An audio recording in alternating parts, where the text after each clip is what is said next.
Intenso pleito interno en el PRI estatal, tras la decisión del Tribunal Electoral de Querétaro de destituir de la dirigencia del PRI a Juan José Ruiz. Él asegura que enfrentará la batalla legal en tanto los priistas inician juicio por desvío de recursos y reconfirmar que está destituido como miembro del partido. En contraste, el dirigente del PAN, en videoconferencia, pide unidad a sus militantes de todo el estado y asegura que buscarán a sus mejores elementos. El COVID en la entidad llega a 263 defunciones y 1,945 casos. Continuamos en semáforo naranja. Entrega al municipio del Marqués obras de urbanización y energía eléctrica por un monto de 2.7 millones de pesos. A nivel nacional, el secretario de Hacienda, Arturo Herrera, da síntomas positivos del COVID e informa que trabajará desde casa. Anuncia por su lado Cuauhtémoc García, gobernador de Veracruz, que abrirá licitación sobre la obra termoeléctrica, mientras la empresa misma, Iberdrola, indica que está dispuesta a llegar a un acuerdo con el gobierno y envía una carta al presidente. Por su lado, Andrés Manuel López Obrador reconfirma que sí irá a los Estados Unidos, pero sin fines electorales. Hay voces discordantes sobre su conveniencia. Frustran un intento de sabotaje a la refinería de Salamanca, reconfirma el secretario de la Defensa, general Crescenciano Sandoval. En la información internacional, cierra Estados Unidos su primer trimestre económico con la mayor caída desde el 2008. En entrevistas, Andrés Leví Covarrubias desde México nos habla sobre las cifras de la pandemia como cada jueves, y el licenciado Adolfo Solís desde Baja California nos da datos sobre los procesos en contra del presidente. Comenzamos.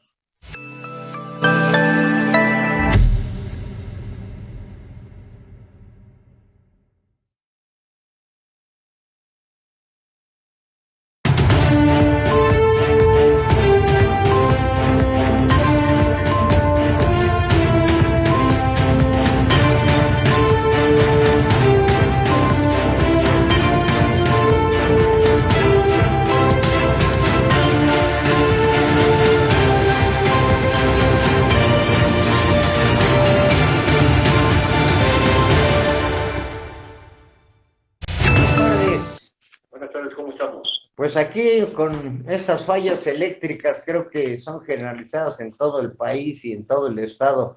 Nos está la Comisión Federal de Electricidad fallando a todos, creo, Adolfo. Pero bueno, ya estamos aquí, estamos al aire. Él es el licenciado Adolfo Solís, ya hemos conversado con él y pues trae un asunto sumamente interesante sobre la demanda. ¿Cómo va ese proceso, licenciado? Ya ve que hace unos días se dio el dictamen de suspender los tramos 1 y 2 del Tren Maya. ¿Tiene algo que ver con su denuncia o es otra situación aparte? Sí, recuerdo que cuando presentamos la demanda de amparo para realizar el presupuesto, sí, logramos que muchos colegas en el país replicaran las acciones. La misma demanda se replicó y se logró, por ejemplo, el cierre de operaciones del Tren Maya desde el primer tramo. Entonces, eso obedece a una réplica de acciones que se estuvieron presentando. Ahorita hay en el país al menos 100 acciones que han permitido que el gobierno evalúe si en realidad es prioritario meter dinero al Tren Maya, a la refinería Dos Bocas, si es prioritario el aeropuerto Felipe Ángeles, o es prioritario salvar vidas, o es prioritario salvar el empleo, reactivar la economía. ¿Qué es prioritario? Le hemos demostrado legalmente que la prioridad es la reactivación y que no basta, que no es suficiente que él tenga un sueño, que tenga un proyecto o que crea positivos en una obra. Lo que es positivo, lo que es necesario en este momento es salvar vidas y salvar el empleo. Eso es lo que se debe de atender todo ese fenómeno económico y el gobierno está obligado a hacer. Pues sí, independientemente de los aspectos jurídicos que justamente pues a través de esa vía deben darse, el más elemental del sentido común, que a veces es el menos común de los sentidos, nos indica que la vida humana está primero. Eh, pero usted pediste, licenciado Solís, no solamente lo del Tren Maya, también lo del aeropuerto y lo de Dos Bocas. ¿Eso sigue caminando o en qué proceso va?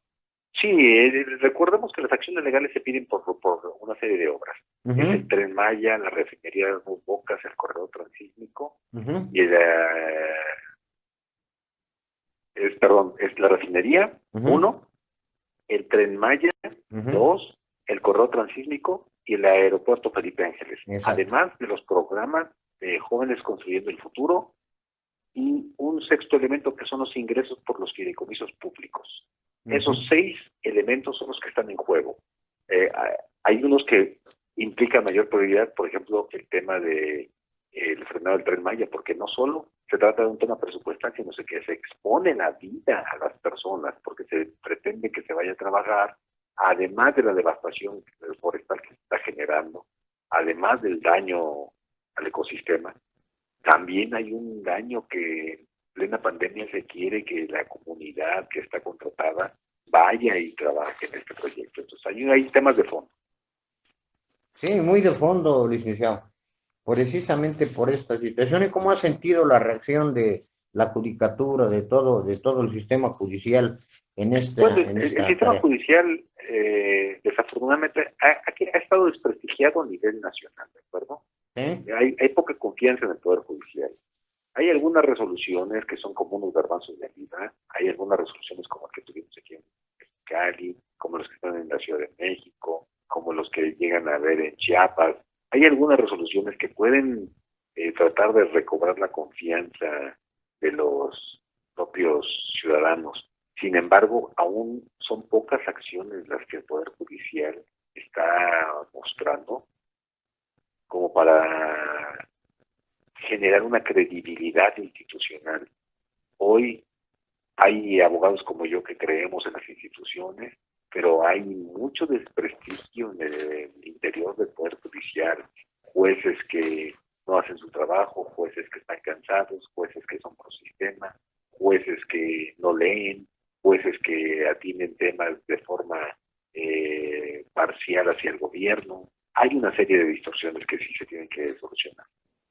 Y triquiñuelas y chicanadas, como dicen ustedes los abogados, en todos estos procedimientos, ¿no? Para retardar, para buscar recovecos y Sí, y evitar que eso estas ocurre cosas mucho pasen. en los foros comunes.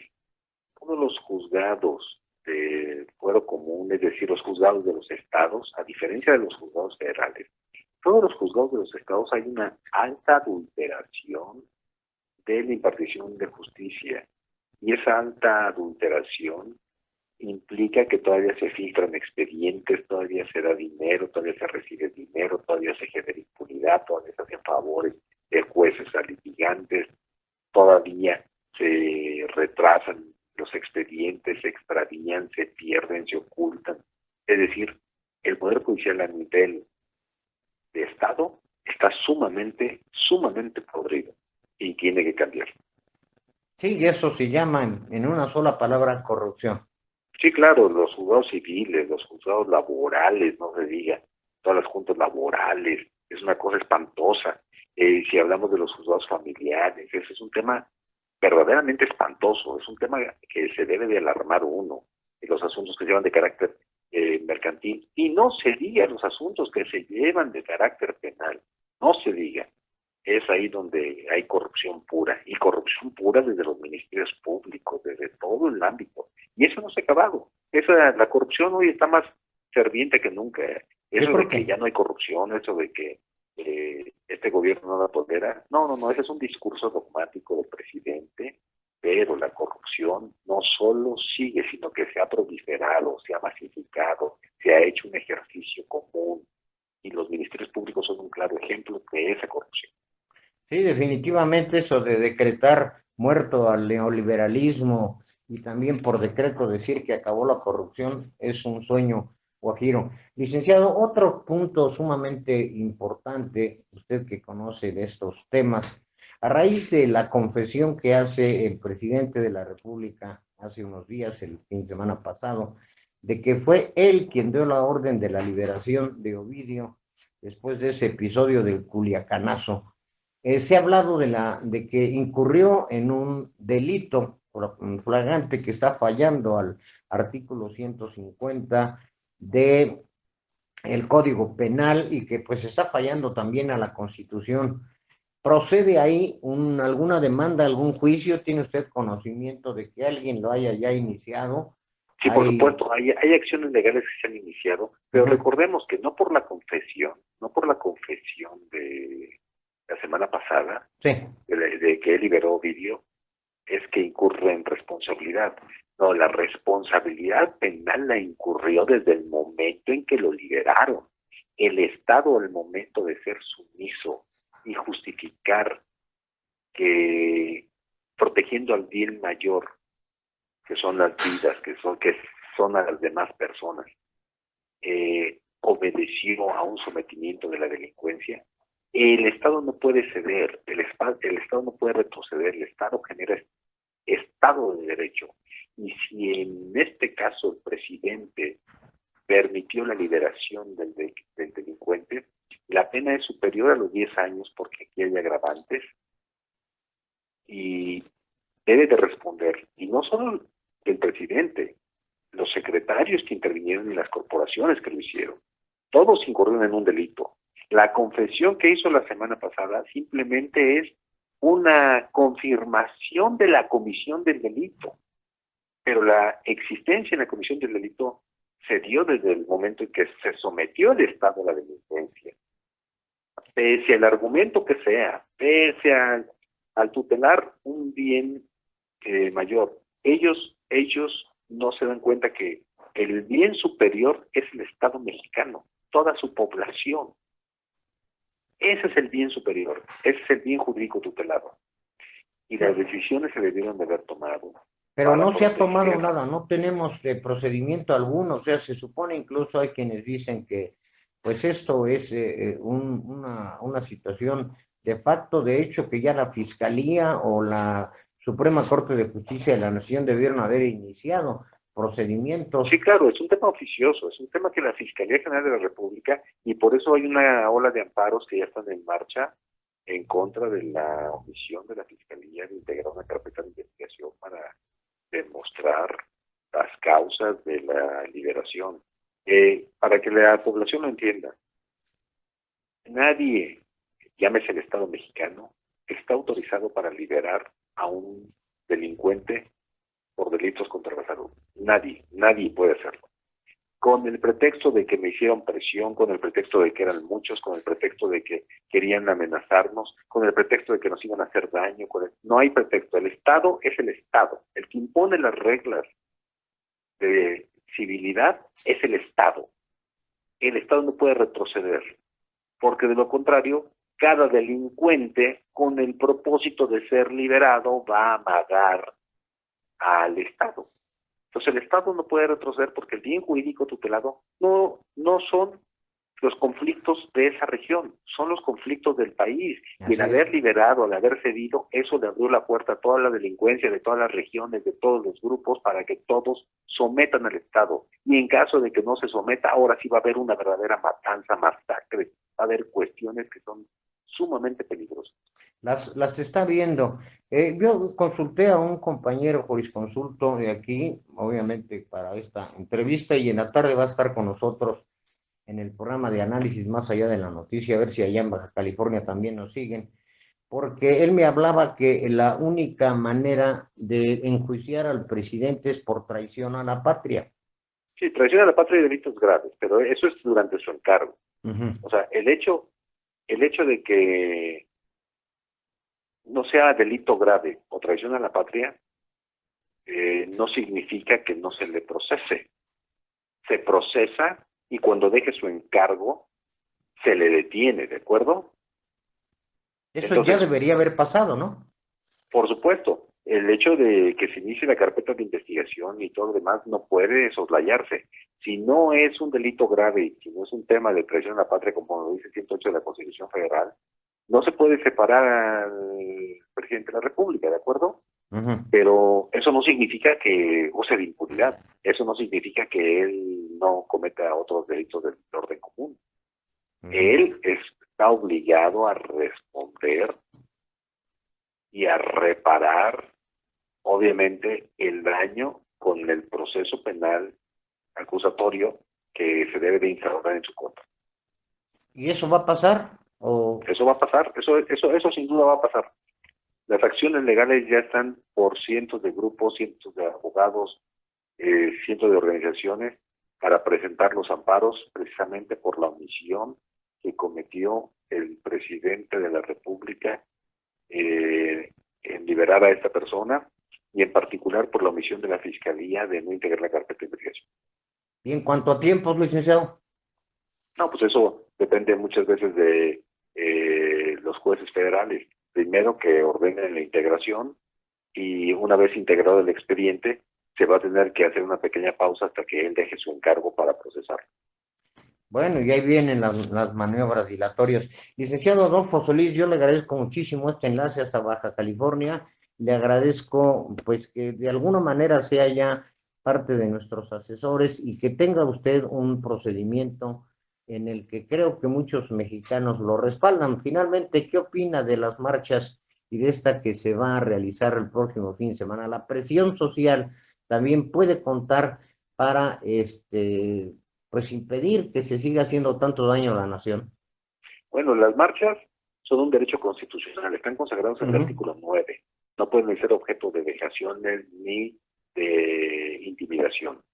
A lo que es importante que la sociedad que decida marcharse está en un pleno ejercicio democrático y que el propio presidente de la República, él se oponía a los gobiernos con marchas. Si alguien piensa diferente al presidente, no significa que viole la ley, no significa que sea objeto de inquisición judicial.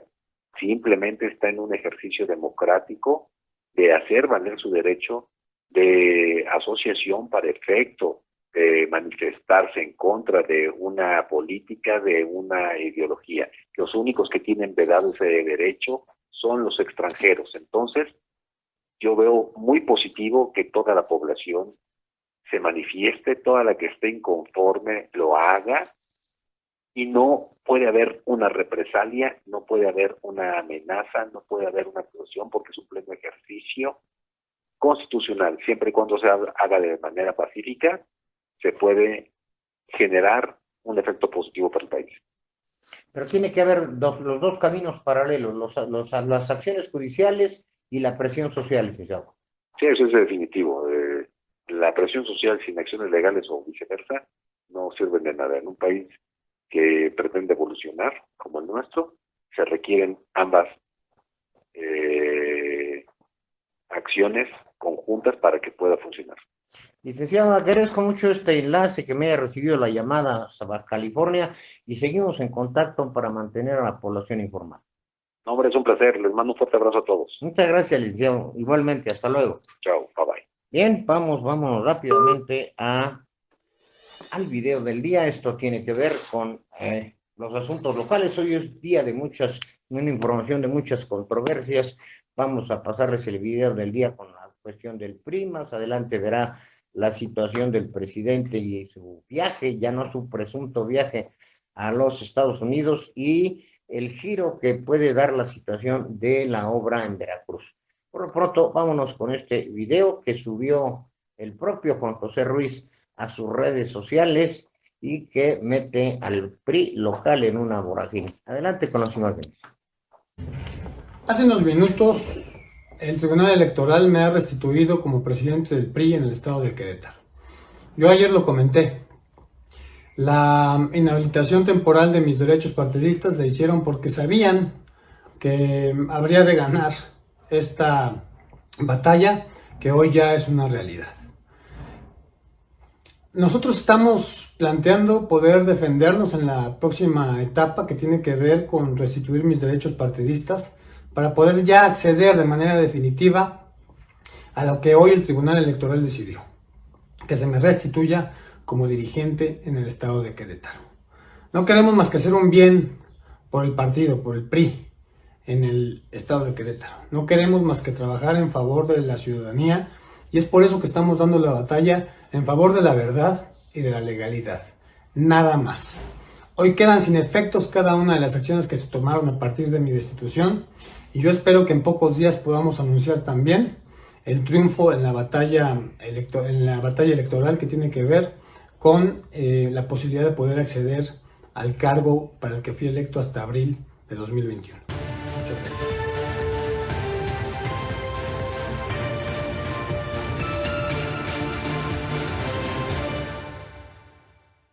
Pues ahí lo ve usted con qué tono, con qué firmeza está hablando Juan José Ruiz, y por el otro lado, el PRI, que insiste en que ahora lo van a procesar, lo van a demandar por desvío de recursos y internamente la salida de su partido, lo que él considera que nunca ha pasado. Al final, en la sección Tras la Grande, le voy a hablar de este tema. Vámonos a las efemérides del día.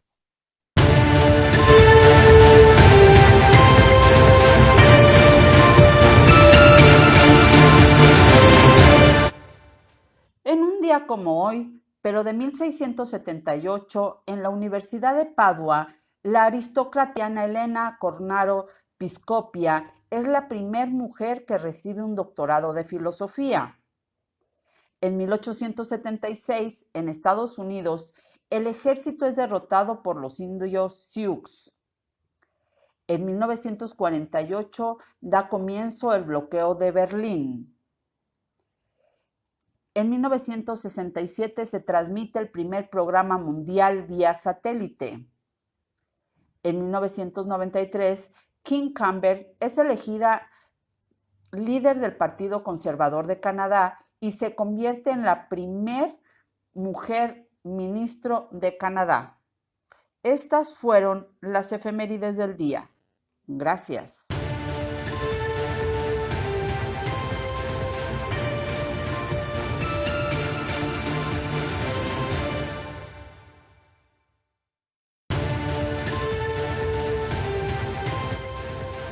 Bien, muchas gracias a Gabriel González. Ya tenemos en la línea al licenciado Andrés Levico Barrubias, como todos los jueves, ya es un espacio esperado. Muchas gracias, licenciado.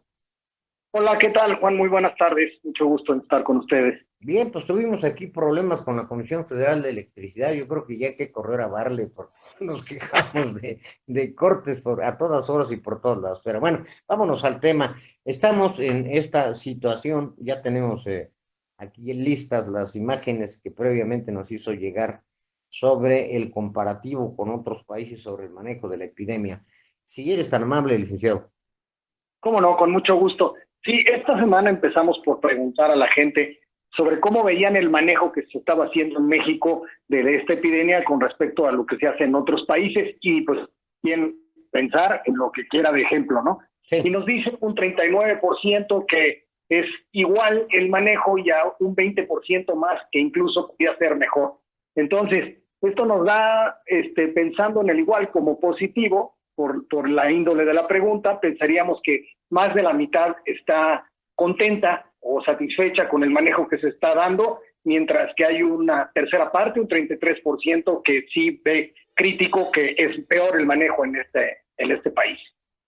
Hay un 20% del mejor, pero nos llegó una nota internacional fechada por las agencias en las que calificaban ya a México como el tercer país peor que ha manejado la pandemia, únicamente superado por Estados Unidos y por Brasil. ¿Esto encaja en alguno de los puntos del trabajo que ustedes están haciendo, licenciado? Pues no parecemos percibirlo así en cuanto al manejo. Yo creo que en la estrategia del manejo están razonablemente satisfechos, porque también estamos hablando de un 59% que lo califica, como dije, de mejor, pero pues eso es apenas arriba de la mitad, ¿no? Sí. Y además, también preguntamos esta semana sobre si ya estaba controlada la epidemia desde el punto de vista de la gente, y el 80% nos dice que no. Entonces, ahí es una cuestión de que no todo el mundo está satisfecho con la manera de llevarlo, como tú apuntas, en algunos otros lados, y la gente, pues también en esta medida, no todos están completamente convencidos. Bien, bien, bien, bien. Estamos conversando con el licenciado Andrés Leví Covarrubias. Ese es el director general de Covarrubias y Asociados, para quienes se acaban de sumar a nuestra transmisión, ya que por cuestiones de fallas eléctricas entramos tarde. Continuamos con el trabajo que usted nos tiene para toda nuestra audiencia, licenciado. Sí, muchas gracias. También seguimos preguntando sobre el semáforo, pues porque esto es básico, ¿no? Para que se haga el debido cumplimiento de las Claro, restricciones. claro. El semáforo, el conocimiento del semáforo ya alcanza el 75%, quienes manifiestan que lo conocen, y esto ha venido en tendencia ascendente. Sin embargo, ahora sí nos tocó medir un semáforo que mapeaba, digamos, a la mitad del país en anaranjado y a la mitad en rojo. Y esto provocó mucha confusión, porque las gentes que nos dijeron que sí habían oído del semáforo, la mitad de ellos tuvo una asignación incorrecta de color. Entonces, pues esto es preocupante, porque si bien va creciendo el conocimiento, todavía la lectura está provocando alguna confusión, y estamos a mitades que lo entienden y mitad que no lo entienden. Eso está grave a estas alturas del partido, como dirían coloquialmente, ¿no?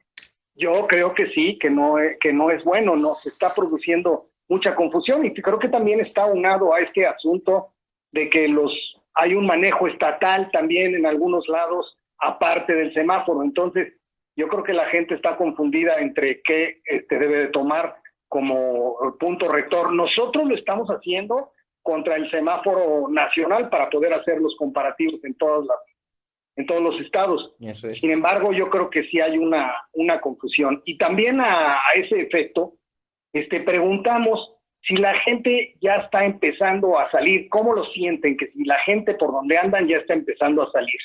Y esta tendencia, a partir del semáforo que comentamos, pues empezó a subir. Ya vamos en un 65% de movilidad percibida por la ciudadanía.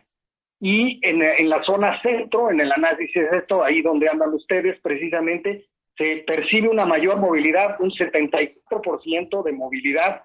Está por arriba del promedio nacional que decía yo de 65. Y por el contrario, en la zona sureste y la zona Ciudad de México y Estado de México, se percibe menor movilidad en niveles de 59 y 57% respectivamente. Esto nos revela de alguna manera qué estados, o sea, qué zona está en mayor peligro y con mayor crecimiento, licenciado Leví. La parte de los contagios, pues se puede consultar en la información diaria que nos dan. Nosotros lo que estamos haciendo es comparar el color que nos manifiesta ese semáforo precisamente con lo que la gente sabe leer y con lo que la gente siente que se está moviendo la población. Y en esta oportunidad fue la zona centro en donde se está percibiendo mayor movilidad que en otros lados del país. Bueno, en Querétaro, por ejemplo, ya lo mencionamos, está más o menos controlada la situación, pero los puntos graves de la Ciudad de México y el Estado de México es donde más alto está el número de casos, tanto de muertes como de enfermos, ¿no, licenciado? Así es correcto, y afortunadamente, de acuerdo a nuestra estadística, aquí es donde estamos percibiendo menor movilidad con respecto al promedio nacional. Justamente en la zona México y Estado de México estamos por abajo del promedio percibido de movilidad a nivel nacional. Entonces, bueno, eso por lo menos está un poquito mejor. Si hablábamos de que la falta de conocimiento del semáforo es un punto en contra, pero esto que se perciba menor movilidad, pues nos da alguna esperanza de que sea más ordenado el regreso. Bien, ahora sí, continúe con las Perdón. Sí, adelante. También a efecto de esto hicimos un par de preguntas más que me parece muy interesante las dos. La primera era preguntar directamente a las gentes que si tú prefieres ya reiniciar tus actividades, aún con el riesgo de poderte contagiar, o mejor esperar en casa. Y nos contestan a nivel nacional un 57% que ya prefiere reiniciar actividades, aunque tenga ese riesgo. Esta proporción tan alta, pues yo creo que es entendible en función ya del tiempo que llevamos y por supuesto en función de que ya se están acabando los recursos en los hogares, entonces pues hay que salir a procurárselos. Entonces no me parece algo que esté fuera de lugar el que el 57% ya esté con ganas de salir, aunque sepa que haya riesgo de contagio. Y la otra pregunta que hicimos que me pareció muy interesante y también me parece que es un indicador de que estamos conscientes de ciertas cosas. Preguntamos, ¿cuánto tiempo cree usted que le va a llevar a México recuperarse de la crisis económica que está provocando esta pandemia? Y el tiempo promedio que nos dan a nivel nacional es de casi 2 años para la recuperación económica. Hubo respuestas de meses, hubo respuestas de 1 año, las hubo de más de 3, 5 años, pero el promedio nacional es de 2 años.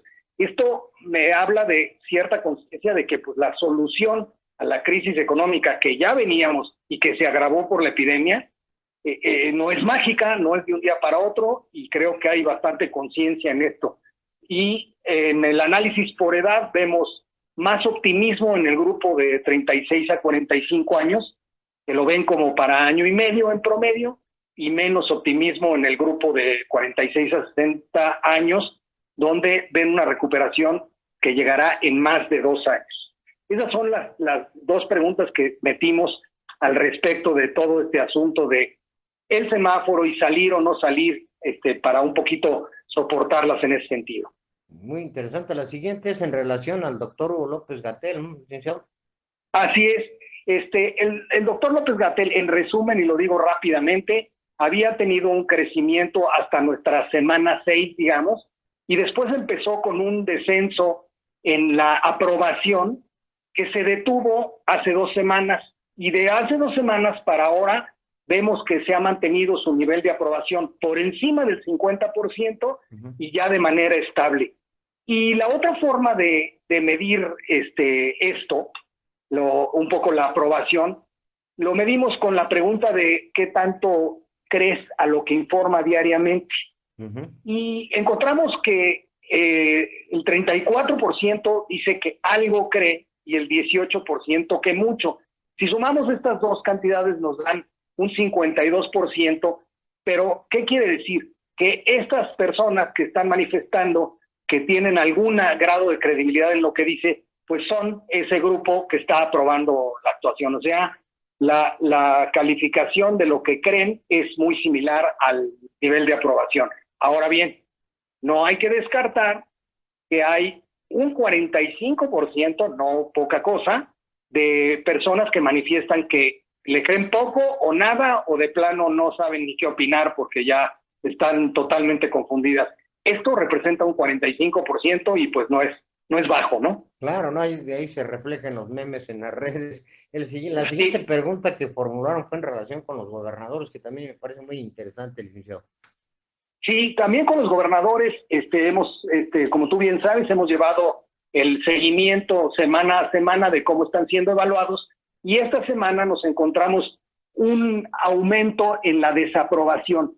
Yo creo, al analizar esta gráfica, yo creo que esto también tiene que ver con esta parte del semáforo, las confusiones, las salidas y manifestaciones de algunos gobernadores de decir que ellos van a controlar, que en su estado irán con ciertos pasos, y esto está provocando la confusión que detectamos a la hora de ver el semáforo, y también creo que esté provocando esta desaprobación. Y al tener esta desaprobación, entonces nos encontramos con que cada semana tratamos de encontrar a los 5 gobernadores que están haciendo mejor el trabajo, digamos, percibido por sus gobernados en esa semana. Y en esta oportunidad nada más pudimos encontrar a 3 que tienen una aprobación por arriba del 50%, no pudimos llegar a 5, y estos fueron los gobernadores de Coahuila, Yucatán y Sonora. Así es. ¿Qué territorio tienen por ahí registrado, licenciado? ¿Perdón? ¿Querétaro no lo tiene por ahí registrado? ¿Cómo anda? Sí, sí lo tenemos, pero no alcanzó a ser esta semana superior al tres 50% su aprobación. Uh-huh. Andaba por abajo de esto y estamos reportando nada más los que superan la barrera del 50% en estos primeros tres. Pero sí tenemos el pulso de todos los gobernadores y de hecho Querétaro en semanas pasadas ocupó uno de los 5 lugares de los que estamos hablando. De los mejores, ¿eh? Sí, de la siguiente.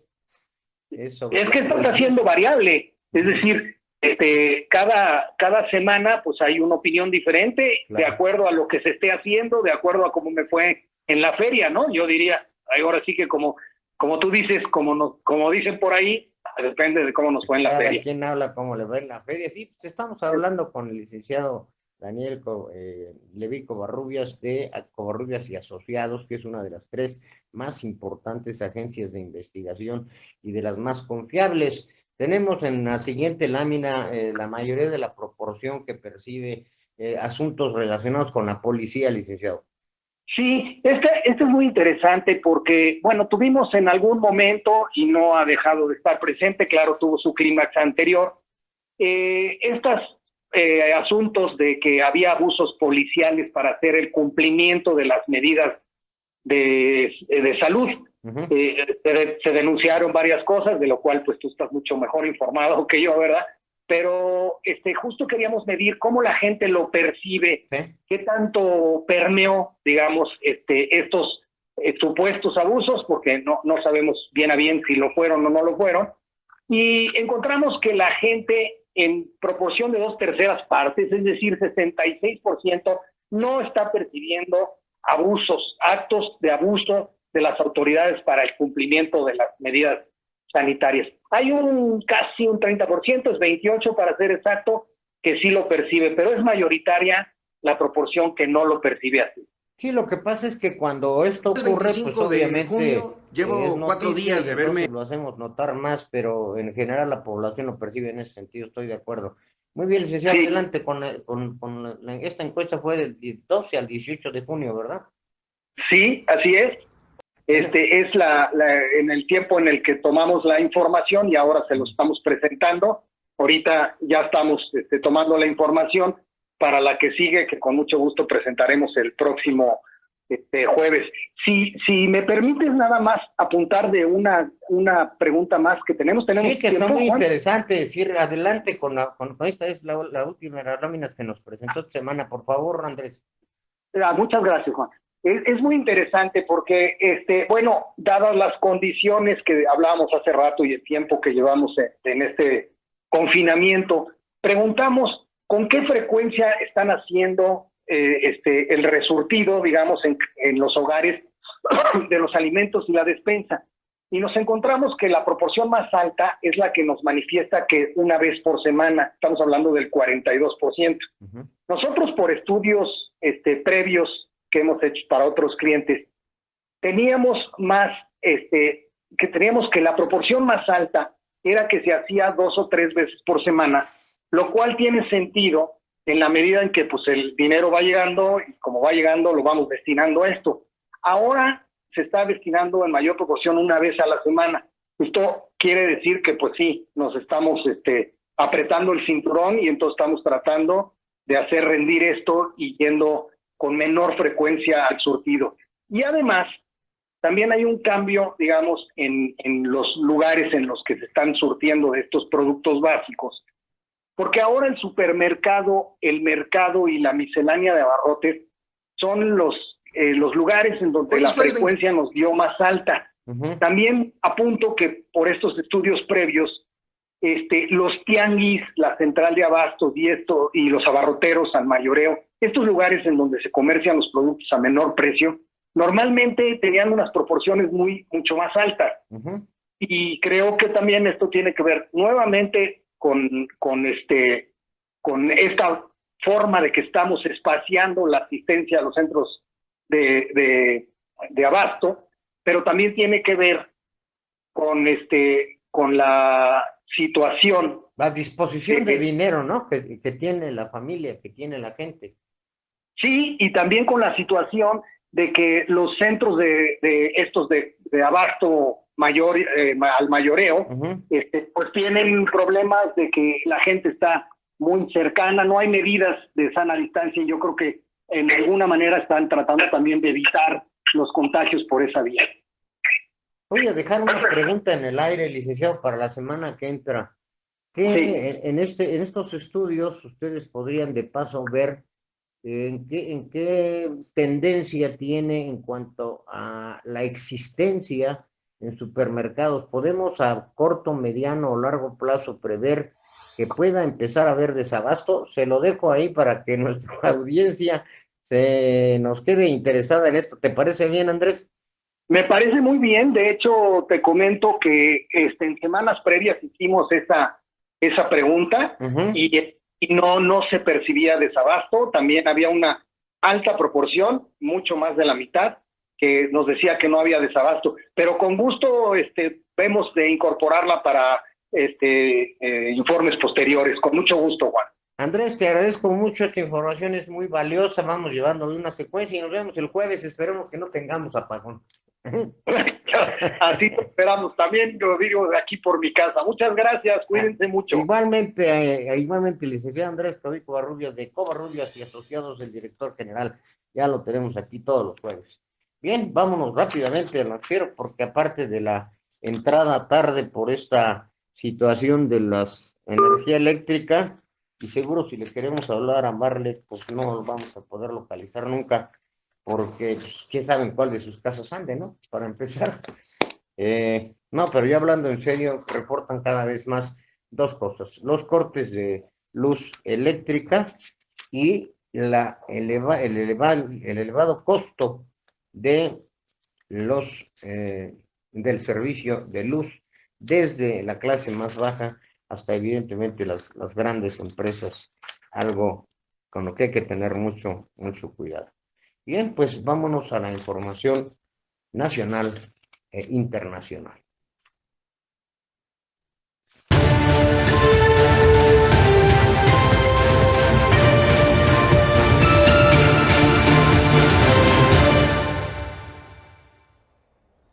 Estados Unidos cierra su primer trimestre económico del año con la mayor caída desde 2008. La economía de Estados Unidos cerró el primer trimestre del año con un descenso anualizado del 5%, la mayor caída de la actividad en el país desde la crisis financiera de 2008 por el impacto de la pandemia del coronavirus en el gasto privado, las exportaciones y el hundimiento de inversiones del capital privado. En su tercer y último reporte sobre la evaluación del Producto Interno Bruto entre enero y marzo, publicado este jueves, el Departamento del Comercio estadounidense mantuvo su anterior cálculo de la tasa anual del menos 5%, una disminución mayor que la caída del 4.8% estimada hace 2 meses en su primer análisis. Este último informe confirma que Estados Unidos se ha anotado su mayor descenso trimestral desde el derrumbe del 8,4% en el cuarto trimestre del 2008 registrado durante la Gran Recesión. En más información internacional, el presidente de Panamá cesa a la ministra de Salud en pleno brote de la pandemia. El presidente de Panamá, Laurentino Cortizo, anunció este miércoles el cese de la ministra de Salud, Rosario Turner, mientras aumenta diariamente la cifra de enfermos y muertos por la pandemia del COVID-19. Cortizo también anunció el cese de la ministra de Desarrollo Social, Morcova Concepción, y la Vivienda, Inés Samude, y asimismo justificó los cambios por la necesidad de hacer ajustes en vísperas de su primer aniversario el próximo 1 de julio al frente de la jefatura del Estado. Turner se había convertido en el principal ícono del gobierno panameño en su lucha contra el COVID-19, que ha dejado hasta ahora 28.030 casos y 547 muertes a un ritmo diario durante las últimas semanas, de al menos el 30% de contagios detectados inmediatamente del número de pruebas que se realizan siempre por encima de las 1.500. Y cerrando con la información internacional, el Fondo Monetario Internacional preocupado por la desconexión entre los mercados y la economía real. El Fondo Monetario Internacional mostró este jueves su preocupación por la desconexión entre los mercados financieros y la evaluación de la economía real, a la vez que advirtió que los altos niveles de deuda pueden volverse incontrolables en medio de la crisis provocada por la pandemia. Entre las grandes incertidumbres han surgido una desconexión entre los mercados financieros y la evolución de la economía real, dijo Tobias Adrián, director del Departamento de Mercados de Capital en el organismo, en una rueda de prensa al presentar el informe de la estabilidad financiera global. Informó para QNTV Noticias y Express Metropolitano, Anaí Barrón Rivera.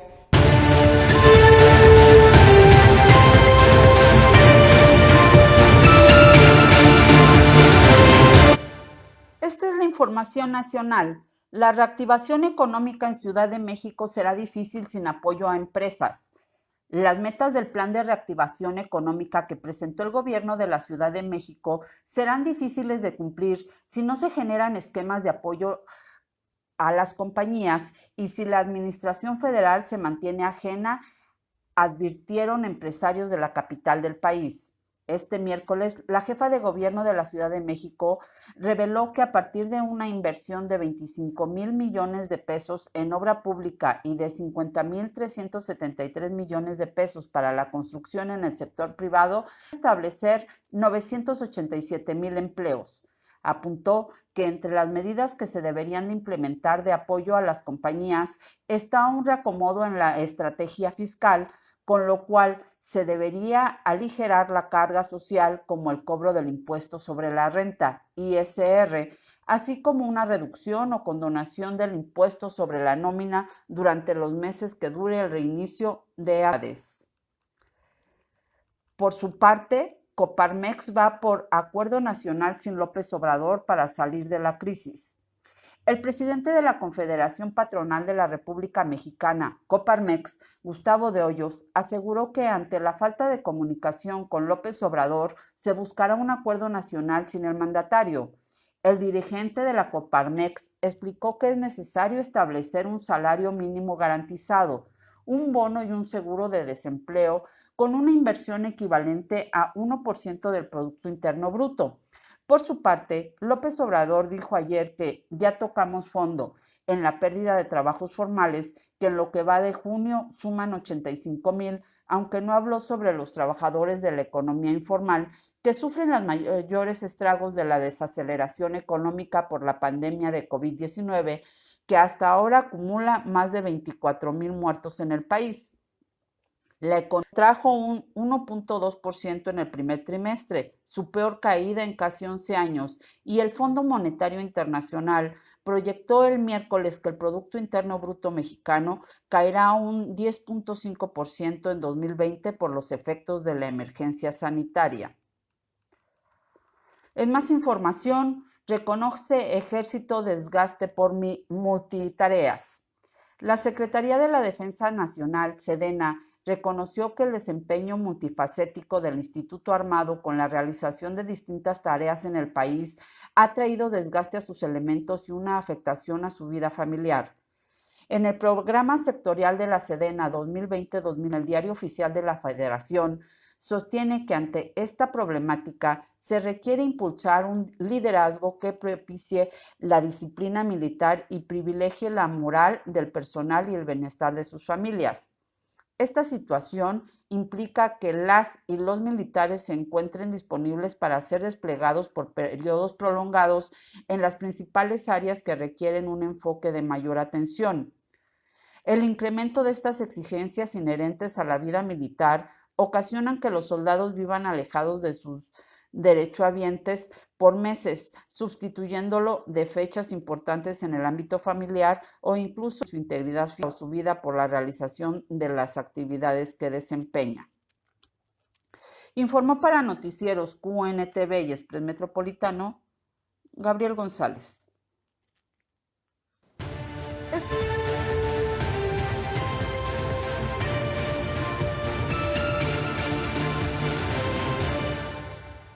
Muchas gracias, Gabriel y Anaí. Verdaderamente me llama la atención esta situación del ejército. Para las Fuerzas Armadas la moral es fundamental y esta multifacética ya se está reconociendo este desgaste de los militares, incluso hay una percepción de que en el ejército, cuidado, ya hay opiniones divididas en torno a, pues, si son militares o son constructores o son albañiles o son rescatistas, y su función la elemental, la más importante que está establecida en la Constitución, es salvaguardar la integridad nacional. Cuidado, para mí que es un foco amarillo. Bien, y recordamos nuestros números telefónicos 442-187-0883 y 442-195-1217. Estamos transmitiendo en vivo a través de las plataformas de Express Metropolitano y Querétaro Network TV. Les agradecemos muchísimo. Estamos viendo los números, a pesar de que por esta cuestión técnica, ahora lo de la luz, entramos tarde, pero mantenemos una audiencia bastante numerosa. Muchas gracias. Y pues esto sin duda se debe también a los temas de interés y a los especialistas que estamos buscando para que usted tenga un punto de vista muy profesional. En el caso de Covarrubias y Asociados, con Andrés Leví Covarrubias, pues tenemos a la empresa que está considerada entre las 3 mejores del país, y el licenciado Adolfo Solís, que lo consultamos hasta Baja California, tiene un proceso que ha iniciado ya desde hace tiempo, ya se dio cuenta, y periódicamente hablaremos. De paso, le informo que hoy por la tarde el licenciado Miguel Ángel Montes Galarza estará con nosotros en análisis más allá de la noticia, en torno a todos estos problemas y situaciones que se están generando por las demandas de las acciones del presidente. Y a propósito de la presidencia municipal, aquí le tenemos justamente un resumen, el resumen del resumen, porque no se va a chutar usted 2 horas y media en la conferencia, o no sé si sí lo haga, pero bueno, hoy estuvo en el Estado de México, en Texcoco. Ahí pues habló de la relación ejemplar que existe entre el gobernador, que es priista, Alfredo del Mazo, y el presidente de la República, que se supone que ya no es de ningún partido, aunque haya salido de Morena, eso es, teóricamente. Se trató el asunto de la empresa Iberdrola. Ya ve usted que ayer se canceló, se dijo que se cancelaban las inversiones. Hoy se aclara que están dispuestos a llegar a una negociación y que ya se envió por ahí una carta. También se abordó, ya se confirmó que el presidente va a los Estados Unidos, y ahí están las opiniones divididas. Unos piensan que es correcto, sería el primer viaje internacional que realizaría el presidente. Pues debería hacerlo, yo creo que en un avión de la Fuerza Aérea, ¿no? Ni modo que se vaya en un avión comercial, ya que nos precisen eso. Pero bueno, va el presidente allá con Trump. Vamos a ver cómo le va. También se habló de los delitos en el Estado de México, en donde dicen sus cifras oficiales que van a la baja. Yo lo dudo mucho. Y otra nota de alto impacto fue lo que informó el secretario de la Defensa, Luis Crescencio Sandoval. Recuerda que ayer le informamos de ese anuncio de atentado en Salamanca, en la refinería. Pues bien, el señor secretario de la Defensa confirma que se logró el aseguramiento de un vehículo con 12 artefactos explosivos que abandonaron a las afueras de la refinería. El día de ayer, informa el general, por la noche hubo un intento de agresión en donde se aseguró un vehículo con 12 artefactos explosivos que estaban dentro de un vehículo que abandonaron los delincuentes que agredieron a las fuerzas de seguridad.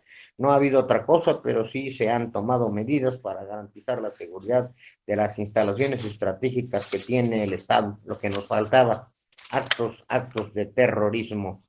Bueno, con respecto al COVID-19, aquí en Querétaro llegamos a 1,945 casos y 263 defunciones en el país, con una tendencia a la alza. Ya van casi 25,000. Las cifras oficiales nos marcan 24,324 y 196,847 casos. Aquí consideren mucho.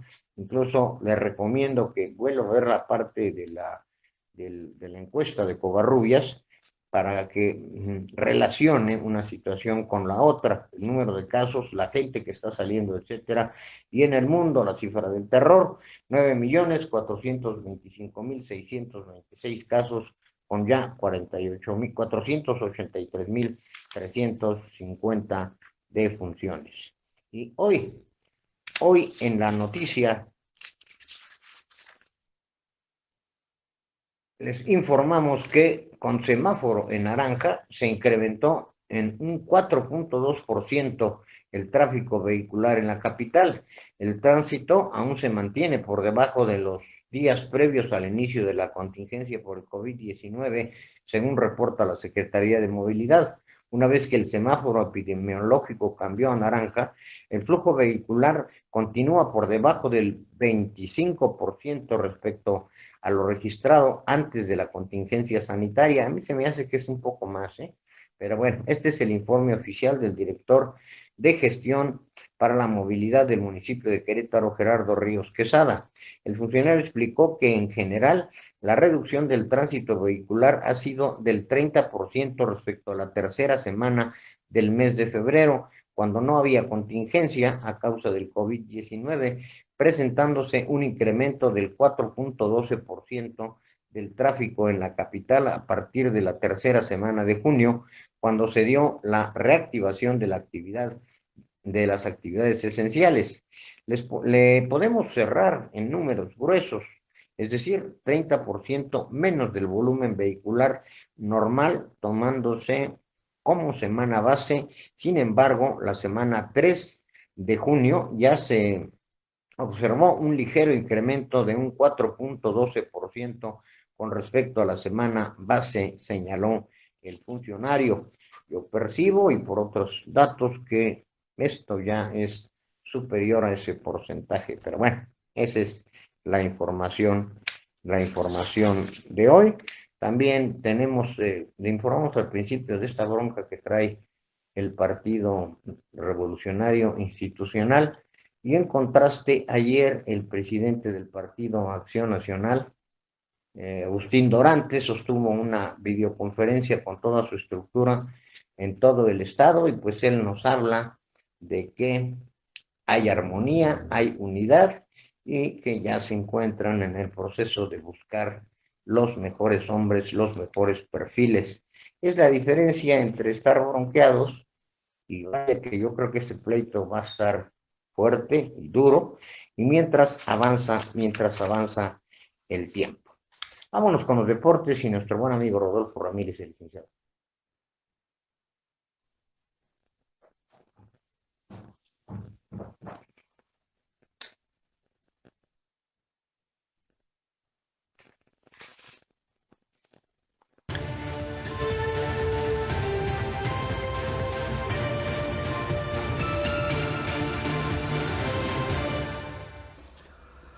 Muchas gracias. ¿Qué tal, amigas, amigos? ¿Cómo están? Muy buenas y deportivas tardes, noches, días, finalmente deportivas. Y bueno, les comento que la Champions League, este torneo tan emblemático, tan importante en Europa, programado para jugar en Lisboa a partir del 12 de agosto, pues está en riesgo. La razón, debido a un nuevo brote de COVID-19 en Portugal, y que la UEFA pues ya está preocupada, ¿no? La UEFA ha dicho que estará al pendiente de cómo evoluciona este nuevo brote en el país luso, y finalmente decidir si es cancelado, es cambiado de fecha, es cambiado de sede, o finalmente se juega ahí en Portugal. Hay que esperar, dicen que en 17 días tomarán una decisión. Por otro lado, Australia y Nueva Zelanda han sido elegidos como los países organizadores de la Copa Mundial Femenil 2023. La Copa Mundial Femenil es un torneo que cada vez ha estado tomando muchísima mayor fuerza, con muchísima mayor audiencia, sobre todo que en el último campeonato del mundo hubo 1.200 millones de espectadores que siguieron el torneo durante un mes, ¿no? Sí, y ahora en 2023 sin duda se espera un nuevo récord, por lo menos de audiencia. Estados Unidos nuevamente defenderá el campeonato mundial. Lo que ya se anunció también de forma oficial es que la Copa por México tiene fecha de inicio. Esta será a partir del 3 de julio, en donde el América, Cruz Azul, Pumas y Toluca jugarán en el estadio de Ciudad Universitaria, en la casa de los Pumas. Y por otro lado, Chivas, Tigres, Atlas y el debutante Mazatlán lo harán en el estadio Akron de las Chivas de Guadalajara. La final será el 19 de julio allá en CU, en la capital mexicana, allá en la Ciudad de México. Y bueno, un torneo que no tiene reconocimiento oficial por parte de la Femex Food, pero tiene que dar finalmente su aval, que ya es un hecho que no habrá ningún problema. Total, arrancará el fútbol mexicano con una copa que nos guste o no nos guste, pero se considera una pretemporada, pero ya tendremos fútbol mexicano. También les comento que el juego del Salón de la Fama, que marca el inicio de la pretemporada de la NFL y que se iba a llevar a cabo el 6 de agosto entre los Vaqueros de Dallas y los Acereros de Pittsburgh, ha sido cancelado, ¿sí? La razón, pues ya la conocemos, no quiere arriesgarse la NFL de jugarlo sin público, de un brote de COVID, etcétera, protección hacia los jugadores, protección hacia los espectadores, hacia todo lo que hay alrededor. Y la ceremonia de entronización de los jugadores, que estaba programada para el día 8 de agosto, ha sido aplazada sin definir una nueva fecha. Se cree que será hasta el próximo año. Por último, en el básquetbol profesional, Vince Carter, este emblemático jugador, gran jugador, sin tanto renombre realmente, así del estilo de LeBron James o de alguno de ellos. Bueno, Vince Carter finalmente decide terminar su carrera profesional después de 22 años. Este jugador, gran jugador, estuvo principalmente en los Raptors de Toronto, en los Nets de Nueva Jersey, fue el campeón de clavadas allá en el lejano 2000. Bueno, él pertenece a los Hawks de Atlanta. Sin embargo, Atlanta no participará en el, pues no sé si llamarle el nuevo torneo de la NBA, por lo que ha decidido terminar su carrera de 22 años. Gran jugador Vince Carter. En fin, amigas, amigos, esto es lo más importante que tenemos en la información deportiva. Muchas gracias. Regresamos.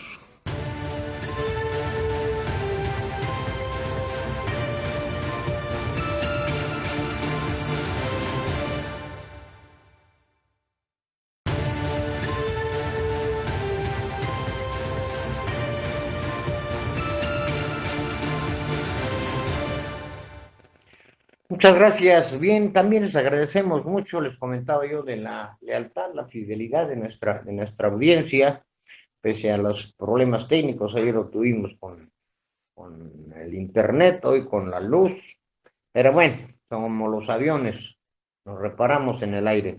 Gracias a Nachín de Jesús, Felipe Rojas, Christopher Ramírez, Jorge Ayala, Alejandra Flores, Natalia Arellano, Francisco Góngora, Ricardo Duarte, Analín Martínez, Cosme Pérez, Hugo del Toro, Lupita Maya, Adela Chávez, Miguel López, Rodolfo Flores, Margarita Lomelí, Chaca Venceré,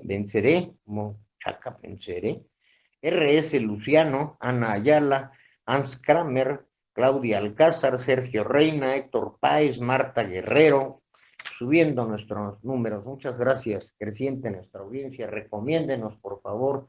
Póngale me gusta, suscríbase en YouTube para seguir haciendo esta gran comunidad. Hoy, por cuestiones de tiempo, les voy a deber lo de las tendencias sociales y los cartones, pero les prometo que mañana le ponemos mayor énfasis a estas dos secciones. Vámonos a la frase del día. Ningún hombre es tan tonto como para desear la guerra y no la paz, pues en la paz los hijos llevan a sus padres a la tumba. En las guerras son los padres quienes llevan a los hijos a la tumba. Esto fue de Heródoto. Y para finalizar, la que muchos esperan, tras la grande, Nadie esperaba que en el Tribunal Electoral del Estado de Querétaro diera un revés a la sentencia de destitución a Juan José Ruiz y el nombramiento que desde el Comité Ejecutivo Nacional del PRI se hizo en favor de Paul Hospital, lo que implica que a menos de un año del proceso electoral, este partido se ve envuelto en un proceso legal que sin duda entorpecerá el trabajo político de la institución. Ya de por sí, el PRI se encuentra disminuido, dividido. Como tercera fuerza política, las preferencias según diversas encuestas lo ubican entre el 8.2 y el 17%. La militancia se encuentra desconcertada, por un lado, antes de que presuntamente se destituyera a Juan José Ruiz de la dirigencia. Ya vio usted al principio el video que les presentamos. Ya había inconformidad por los pobres resultados del pasado proceso electoral y luego se vino un nuevo malestar porque consideraron una imposición del Comité Nacional el nombramiento de Paul Hospital. Hoy, Juan José Ruiz en sus redes sociales anuncia que irá a la batalla legal para ser restituido en sus derechos y en su puesto como presidente. Al cuarto para las 12, surge este conflicto que sin duda restará en gran medida la efectividad y presencia del otrora poderoso y omnipresente Partido Revolucionario Institucional.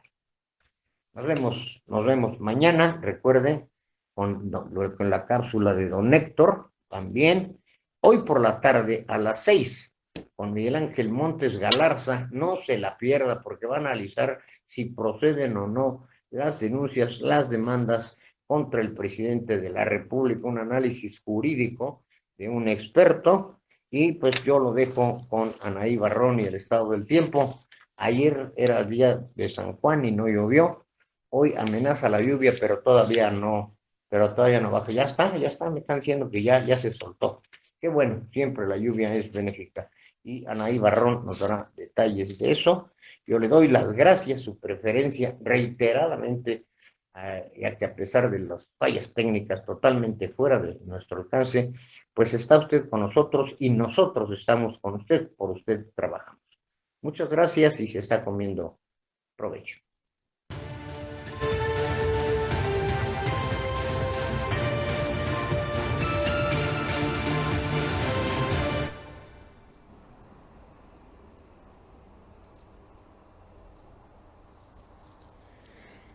El pronóstico de lluvias se esperan intensas para Tamaulipas, Puebla, Veracruz, Chiapas, Oaxaca y Guerrero, muy fuertes para Nuevo León, Hidalgo, Estado de México, Nayarit, Jalisco, Colima y Michoacán, fuertes para San Luis Potosí, Guanajuato, Querétaro, Tlaxcala, Ciudad de México, Morelos y Tabasco. Las lluvias podrían estar acompañadas de descargas eléctricas y granizo. La temperatura máxima registrada el día de hoy de 35 a 40 grados centígrados en Coahuila, Nuevo León, Tamaulipas, San Luis Potosí, Durango, Guanajuato, Colima, Morelos, Veracruz, Oaxaca, en el suroeste y región del Istmo, en Campeche y Yucatán, de 40 a 45 grados centígrados para Baja California, Chihuahua, Nayarit, Jalisco, Michoacán y Guerrero, de 45 grados centígrados para Baja California en el norte, Sonora y Sinaloa. En Querétaro, actualmente su temperatura es de los 23 grados centígrados con una máxima de 23, una mínima de 15 con 70% de probabilidad de lluvia y por la noche un 50%. Informó para QNTV Noticias y Express Metropolitano, Anaí Barrón Rivera.